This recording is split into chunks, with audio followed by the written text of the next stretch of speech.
You know you're supposed to upgrade to an SSD, but do you need to? Welcome back to FTW Tech. I'm your host Isaiah, and the answer to the question in the intro that you heard a few seconds ago is yes, you do need to upgrade to an SSD, and today we're going to go over why. So I have tested 3 drives, and yeah. So how much of an actual performance difference is there between a 2TB hard drive, a 512GB NVMe PCIe 3.0 SSD, and a 2TB NVMe PCIe 3.0 SSD? Today I will benchmark the Seagate BarraCuda 2TB, the ADATA XPG S40G 512GB, and the Inland Platinum 2TB to see which option truly yields the best performance in 2021. Note that SSDs with higher capacity usually perform better due to having more NAND flash chips. Besides the tested drives, my system, my personal PC at the moment, consists of the 3800X Thermal Grizzly Cryonaut Paste, Arctic Freezer 34 Esports Duo, MSI B550 Gaming Plus, XPG 16GB of DDR4 3200 CL16, 6800 XT Red Devil, Montec Air X ARGB with stock case fans, and Corsair CX750M V2. Standard FTW Tech disclaimer: all hardware testing has been conducted using stock CPU cooler and case fan curves unless otherwise specified. No overclocks have been applied unless specified. Ryzen Master or Intel XTU set to default, no overclocks unless specified. All in-game settings besides resolution and texture quality are left unchanged from default, except Fortnite, which has motion blur off, anti-aliasing on, although I believe Tomb Raider has it on by default, etc. Ray tracing is always tested on medium, ultra quality, medium ray tracing shadows, unless otherwise specified. Sometimes I do ultra ray tracing tests as well. Resolutions above 1080p have been tested with DSR/VSR, as I only have a 1080p monitor. All temperatures are recorded in degrees Celsius over ambient, as I cannot maintain a steady ambient temperature in the room in which I am conducting testing. All PC noise level readings have been taken 1 foot from the tempered glass side panel. Also, the default fan configuration and settings include smart fan control enabled in the BIOS.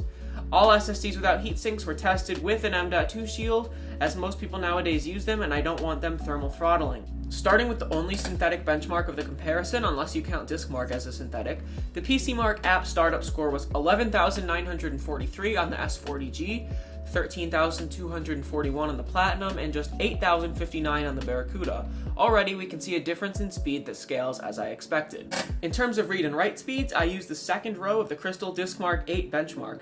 The sequential read speed in megabits per second was 3466 on the S40G, 2159 on the Platinum, and 231 on the BarraCuda. I'm not sure why it was so low on the Platinum compared to the advertised 3400, but the Platinum was the fastest in the benchmarks overall nonetheless. Write speeds followed a different trend, with the Platinum 2TB pulling ahead. Write speeds were 2407 on the S40G, 2970 on the Platinum, and a measly 219 on the BarraCuda. Temperatures don't really matter on drives until they get to 70 degrees Celsius and start throttling, but none of these drives even got close. The Inland Platinum actually did throttle without the M.2 shield frozer, but it breezed through the benchmarks with MSI's heat shield. The temperature above ambient degrees Celsius of each drive after launching 5 applications, Fortnite, Rocket League, Chrome, Discord, and Synapse, was 15 for the S40G, 3 for the Platinum, and 12 for the BarraCuda.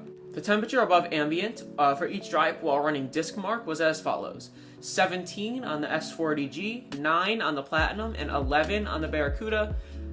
These are all well under control and should not be a problem. Some of the best real-world tests for drives are loading times for popular applications. First, we will go over the Windows boot time for each drive.